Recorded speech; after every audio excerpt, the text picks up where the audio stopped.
जय श्री कृष्ण। भारत अनंतवेद चैनल पर मैं आपका हार्दिक स्वागत करती हूँ। आप सभी का इससे पूर्व की कथा को सुनने और अपना स्नेह प्रदान करने के लिए हार्दिक धन्यवाद। मैं आप सभी से विनती करती हूँ कि जो भी श्रोता हमारे चैनल पर इन अध्यायों को अभी तक पूर्ण रूप से नहीं सुन पाए हैं, कृपया उन्हें अवश्य सुन ले, क्योंकि वैशाख मास अब अपने अंतिम पड़ाव पर है।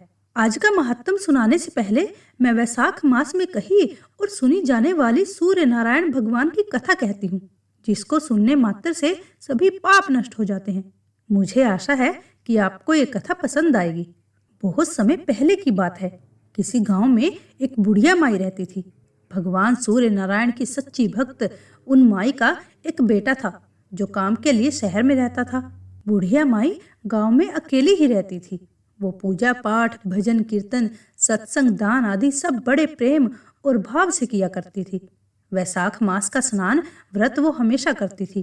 कार्तिक व्रत, एकादशी व्रत, वो सब कुछ बड़े भाव से करती थी। सारे नियम से हर रविवार को सूर्य भगवान के निमित्त व्रत किया करती थी और पूजा किया करती थी।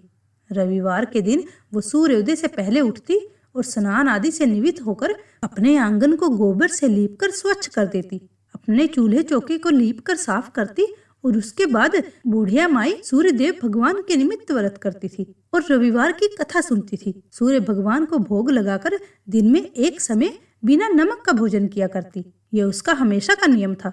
सूर्य भगवान की कृपा से बुढ़िया माई को किसी बात की कोई चिंता या कोई कष्ट नहीं था। धीरे धीरे उसका घर धन धान्य से भर रहा था। बुढ़िया माई ने कोई गाय नहीं पाल रखी थी, इसीलिए वो अपनी पड़ोसन के आंगन में जो गाय बंधी हुई थी उसका गोबर लेके आती थी। और उसकी पड़ोसन, जिसकी गांव का गोबर बुढ़िया माई लेकर आती थी, वो पड़ोसन बुढ़िया माई की संपन्नता से बहुत जलती थी और सोचती थी कि ये बुढ़िया मेरी गाय का गोबर लेती है, तभी इतनी खुश है। गाय की देखभाल सेवा मैं करूं और गोबर ये ले जाए। ऐसा सोचकर उसने क्या किया, वो अपनी गाय को अपने घर के भीतर ही बांधने लगी। तब रविवार का दिन आ गया। रविवार को बुढ़िया माई को गोबर कहीं पर नहीं मिला। अब वो आंगन भी नहीं लीप पाई। करती भी क्या? आंगन ना लीप पाने के कारण उस दिन बुढ़िया माई ने सूर्य भगवान को भोग भी नहीं लगाया, क्योंकि जब तक चूल्हा चौका लीपा नहीं जाएगा तब तक भोग नहीं बनेगा, और जब तक भोग बनेगा नहीं तो भोग लगेगा कैसे। उस दिन स्वयं भी उसने भोजन नहीं किया, क्योंकि ये तो उसका नियम था कि जब तक वो आंगन लीप नहीं लेती और भोग नहीं बना लेती और सूर्य भगवान को भोग नहीं लगा देती, वो खुद भी कुछ नहीं खाती। अब सूर्यास्त होने पर बुढ़िया माई भूखी प्यासी ही सो गई। रात्रि में सूर्य भगवान ने उसे स्वप्न में दर्शन दिए और व्रत न करने का और उन्हें भोग न लगाने का कारण पूछा। तब बुढ़िया माई बहुत ही दुखी होते हुए बोली कि पड़ोसन ने अपनी गाय घर के अंदर बांध ली है। अब मुझे गोबर नहीं मिल रहा, बताओ मैं क्या करूं। सूर्य देव भगवान को बुढ़िया माई की सरलता पर, उनकी सादगी पर बहुत प्रेम आया और वे अपने भक्त की परेशानी जानकर दुखी भी हुए। उन्होंने कहा कि हे माता, तुम हर रविवार को मेरी पूजा व्रत करती हो। मैं तुम्हारी भक्ति से अति प्रसन्न हूँ और तुम्हें ऐसी गाय प्रदान करता हूँ जो तुम्हारे घर आंगन को धन धान्य से भर देगी, तुम्हारी सभी मनोकामनाओं को पूरी कर देगी। जो भी कोई रविवार का व्रत करता है, मैं उसकी सभी इच्छाओं को पूरी करता हूँ। मेरा व्रत करने और कथा सुनने के बाद स्त्रियों को पुत्र की प्राप्ति होती है, दुखियों को सुख मिलता है और अंत समय में मैं उन्हें मोक्ष भी देता हूँ। अब सपने में उस बुढ़िया माई को ऐसा वरदान देकर सूर्य भगवान अंतर ध्यान हो गए। सुबह जब बुढ़िया माई उठी तो उसने देखा कि उसके घर के आंगन में एक बहुत सुंदर गाय और उसका बछड़ा खड़ा हुआ है, और बूढ़ी अम्मा ये देखकर बड़ी खुश हो गई। गाय को आंगन में बांधकर उन्होंने जल्दी से गाय और बछड़े को चारा खिलाया। जब पड़ोसन ने उस बुढ़िया माई के आंगन में बंधी उस सुंदर गाय और बछड़े को देखा तो वो और भी अधिक जलन महसूस करने लगी। तभी उस पड़ोसन ने क्या देखा कि गाय ने गोबर किया और गोबर में एक लड़ी सोने की गोबर की और एक लड़ी सामान्य गोबर की। अब तो जो पड़ोसन थी वो और भी ज्यादा जल गई। सोने का गोबर देखते ही पड़ोसन की आंखें फटी रह गई। पड़ोसन ने उस बुढ़िया माई को आसपास देखा, वो तो वहां दिखी नहीं, तो उसने तुरंत ही वो सोने की जो गोबर की लड़ी थी उसको उठा लिया और अपने घर में ले आई। अब बुढ़िया माई भोली भाली, उसको कुछ पता ही नहीं था। जब उसने गोबर पड़ा देखा तो उसने उस गोबर से अपना चूल्हा चौका लीप लिया और अपने आंगन को स्वच्छ कर लिया। भोजन बनाया, भोग लगाया और खुद भी भोजन खा लिया। अब रोज यही होता। सोने का गोबर चुपके से पड़ोसन ले जाती और सादे गोबर से बुढ़िया अपना आंगन और चूल्हा चौका स्वच्छ कर लेती। सोने के गोबर से पड़ोसन कुछ ही दिनों में बहुत धनवान हो गई। वो गाय रोज सूर्य उदय होने से पहले गोबर किया करती थी और बुढ़िया के उठने से पहले ही पड़ोसन सोने का गोबर उठा के ले जाती थी। तो बुढ़िया माई को बहुत दिनों तक उसे सोने के गोबर के बारे में कुछ भी पता नहीं चला। बुढ़िया माई पहले की तरह हर रविवार को भगवान सूर्य नारायण का व्रत करती और कथा सुनती, पूजा करती और भोग लगाती। सूर्य देव भगवान ने सोचा, मैंने बुढ़िया माई को धन दिया तो पर इसे लेना नहीं आया। एक दिन सूर्य देव भगवान ने तेज आंधी चलाई। आंधी का प्रकोप देखकर बुढ़िया माई ने गाय को घर के भीतर बांध लिया। सुबह उठकर बुढ़िया माई ने देखा कि सोने का गोबर पड़ा हुआ है तो उसे बड़ा आश्चर्य हुआ। अब उस दिन के बाद से बुढ़िया माई गाय को घर के भीतर ही बांधने लगी। सोने के गोबर की लड़ी से बुढ़िया माई कुछ दिनों में ही बहुत धनी हो गई। उस माई के धनी होने से पड़ोसन बुरी तरह से जल भून कर राख हो गई और उसने अपने पति को समझा बुझाकर उस नगर के राजा के पास भेज दिया। राजा को जब बुढ़िया माई के पास सोने की गोबर देने वाली गाय के बारे में पता चला तो उसने अपने सैनिकों को भेजकर बुढ़िया माई की गाय को लाने का आदेश दे दिया, क्योंकि जो पड़ोसन का पति था उसने राजा को भड़का दिया था कि ऐसी सुंदर गाय तो राजा के पास ही होनी चाहिए, किसी बुढ़िया के पास नहीं। अब सैनिक उस बुढ़िया माई के घर पहुंचे। उस समय बुढ़िया माई सूर्य भगवान को भोग लगाकर स्वयं भोजन ग्रहण करने बैठी थी। राजा के सैनिकों ने गाय और बछड़े को खोल लिया और अपने साथ महल की ओर ले जाने लगे। बुढ़िया माई ने सैनिकों को गाय और बछड़े को ना ले जाने की बहुत प्रार्थना की। वो बहुत रोई चिल्लाई, लेकिन राजा के सैनिकों ने उसकी एक ना मानी। जब राजा ने उस सुंदर गाय को देखा तो राजा बहुत प्रसन्न हुआ। उधर सूर्य भगवान को भूखी प्यासी बुढ़िया माई पर बहुत दया आई और उसी रात को सूर्य नारायण भगवान ने राजा को स्वप्न में कहा, हे राजन, उस बुढ़िया की गाय और बछड़ा तुरंत लौटा दो, नहीं तो तुम पर विपत्तियों का पहाड़ टूट जाएगा, तुम्हारा सारा महल नष्ट हो जाएगा। अब सूर्य भगवान को रात्रि में स्वप्न में देखकर राजा बुरी तरह से डर गया। जब राजा सुबह उठा तो उसने क्या देखा कि पूरा महल गोबर से भरा हुआ है, बहुत बदबू हो गई है और चारों तरफ गंध बिखरा हुआ है। राजा को बहुत गुस्सा आया। उसने तुरंत गाय और बछड़ा बुढ़िया को लौटा दिया। राजा ने बहुत सा धन देके बुढ़िया माई से अपनी गलती की माफी मांगी। बुढ़िया माई ने राजा को सारी बात सच सच बता दी कि मेरी ये गाय और बछड़ा सूर्य देव भगवान के आशीर्वाद से मुझे मिला है। मेरा रविवार का व्रत का नियम था। गोबर से चूल्हा चौका लीप कर मैं भोजन बनाकर भोग भगवान को लगाती थी और उसके बाद ही भोग खाती थी। एक दिन पड़ोसन ने गाय अंदर बांध ली तो मुझे गोबर नहीं मिला और ना ही मैं अपना व्रत कर पाई। उस समय रात को भगवान सूर्य देव मेरे सपने में आए और उन्होंने मुझे ये गाय और बछड़ा अपने आशीर्वाद के रूप में दिया। बहुत समय तक मेरी चालाक पड़ोसन गोबर की सोने की लड़ी खुद ले जाती और सादा गोबर ही छोड़ती थी। एक दिन आंधी आने के बाद जब मैंने गाय को अंदर बांधा तब मुझे उस सोने की लड़ी के बारे में पता चला। इस सारे वृत्तांत को सुनकर राजा ने पड़ोसन और उसके पति को उनकी दुष्टता के लिए दंड दिया। फिर राजा ने पूरे राज्य में घोषणा करवा दी कि सभी स्त्री पुरुष रविवार का व्रत किया करें। रविवार का व्रत करने से सभी लोगों के घर धन और धान्य से भर जाएंगे, चारों ओर खुशियां छा जाएंगी। तब उस व्रत को करने से सभी लोगों के शारीरिक कष्ट दूर हो गए, सभी के घर धन धान्य से भर गए। राज्य में सभी स्त्री पुरुष सुखी जीवन यापन करने लगे। सूर्य देव भगवान जैसे बुढ़िया माई पर आपने अपनी कृपा दृष्टि करी, वैसे ही इस कहानी को सुनते और कहते सभी का भला करना। सूर्य नारायण भगवान की जय हो। अब श्रवण करते हैं वैशाख मास के अध्याय का। पिछले अध्याय में आपने सुना था कि कैसे देव ऋषि नारद राजा इंद्रद्युम्न के महल में पधारे और उन्होंने विष्णु भक्ति के महात्म्य को सुनाया। इससे राजा इंद्रद्युम्न के मन में विष्णु भक्ति के स्वरूप को जानने की उत्कंठा जागृत हुई। उन्होंने नारद जी से पूछा कि भगवान की भक्ति का स्वरूप क्या है और उसके लक्षण क्या है। तब नारद जी ने उन्हें जो उत्तर दिया उसे आज के अध्याय में सुनिए। नारद जी ने कहा, राजन, सावधानी पूर्वक सुनिए। मैं भगवान विष्णु की अनादि भक्ति का सामान्य और विशेष रूप से वर्णन करूंगा। गुणों के आधार पर भक्ति के 3 प्रकार होते हैं, सात्विक, राजस और तामस। इनके अतिरिक्त एक चौथा प्रकार भी है जिसे निर्गुण भक्ति कहा जाता है। जो लोग काम और क्रोध के अधीन होते हैं और केवल इस लोक के लाभ की ओर देखते हैं, उनकी भक्ति तामसी मानी जाती है। जो लोग अधिक यश प्राप्ति या दूसरों से स्पर्धा करने के लिए भक्ति करते हैं, उनकी भक्ति राजसी कहलाती है। जो लोग इस लोक के सभी पदार्थों को नश्वर मानकर और अपने वर्ण तथा आश्रम के धर्मों का परित्याग न करते हुए आत्मज्ञान के लिए भक्ति करते हैं, उनकी भक्ति सात्विक होती है। ये संपूर्ण जगत जगन्नाथ जी का ही स्वरूप है और इससे अलग कोई अन्य कारण नहीं है। मैं भी भगवान से अलग नहीं हूँ और वे भी मुझसे अलग नहीं हैं। इस समझ के साथ बाह्य उपाधियों का त्याग करते हुए भगवत स्वरूप का चिंतन करना और केवल भगवान का ही ध्यान करना, यही निर्गुण नाम वाली भक्ति है, जो मुक्ति का साक्षात साधन है और अत्यंत दुर्लभ है। अब मैं भगवान विष्णु के भक्तों के लक्षण भी आपको बताता हूँ, सो आप सुनिए। वो जिनका मन अत्यंत शांत है, जो सभी के प्रति कोमल भाव रखते हैं, जिन्होंने अपनी इच्छा अनुसार अपनी इंद्रियों को वश में किया हुआ है और जो मन, वाणी और कर्मों द्वारा कभी भी किसी दूसरे के प्रति द्रोह नहीं करते।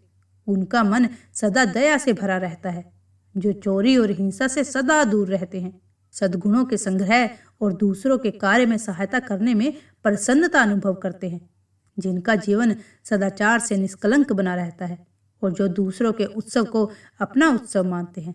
सभी प्राणियों में भगवान वासुदेव को विराजमान देखकर कभी किसी से ईर्ष्या या द्वेष नहीं रखते, जिनके लिए दीनों पर दया करना स्वभाव बन गया है और जो सदा परोपकार की इच्छा रखते हैं, जिनका प्रेम अविवेकी मनुष्य के विषय में प्रेम से 100 कोटि गुना अधिक है। वे भगवान श्री हरि के प्रति अपनी भक्ति का विस्तार करते हैं। नित्य कर्तव्य बुद्धि से विष्णु स्वरूप शंकर जी और अन्य देवताओं की भक्ति पूर्वक भजन और ध्यान करते हैं। पितरों में भगवान विष्णु की ही बुद्धि रखते हैं। भगवान विष्णु को जगत से भिन्न होकर भी भिन्न नहीं मानते। हे भगवान जगन्नाथ, मैं आपका दास हूँ, आपके स्वरूप में भी मैं ही हूँ और आपसे अलग मैं कदापि नहीं हूँ। जब आप भगवान विष्णु अंतर्यामी रूप से सबके हृदय में विराजमान हैं, तब सेव्य और सेवक कोई भी आपसे अलग नहीं हो सकता।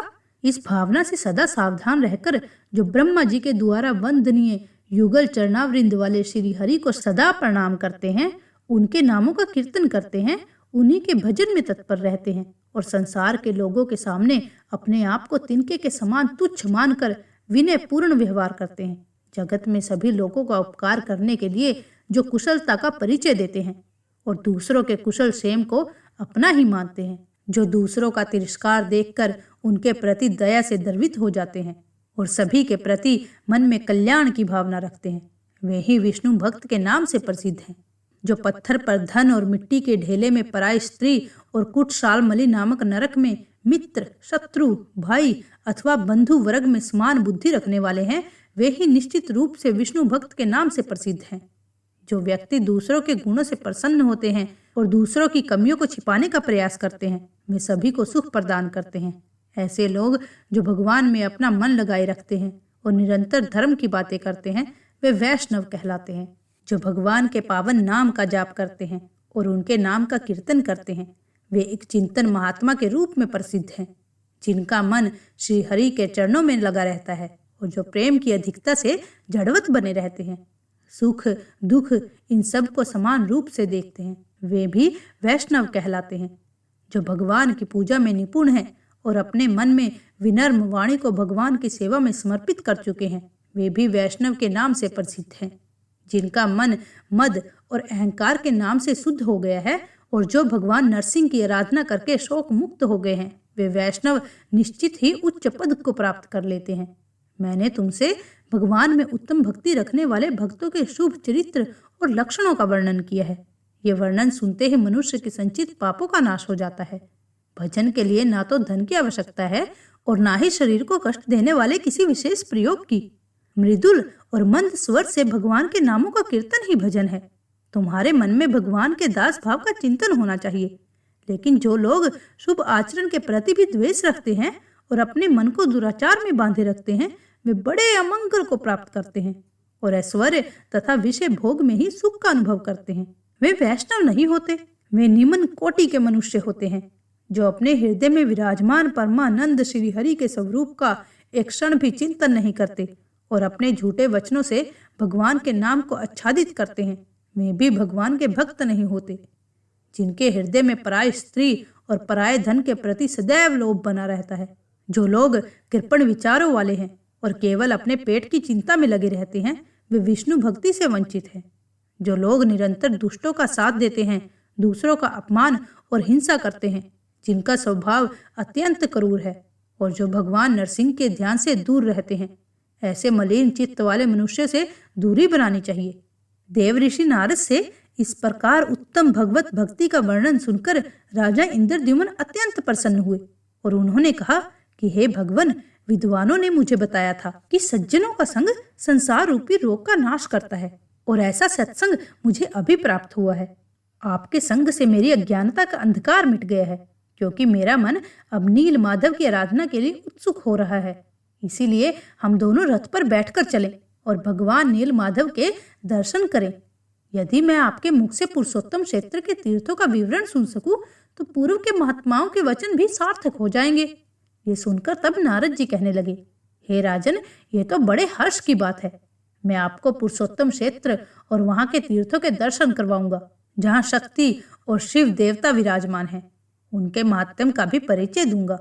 आप वहां भक्तों को समर्पित देवेश्वर भगवान जगन्नाथ के साक्षात दर्शन करेंगे।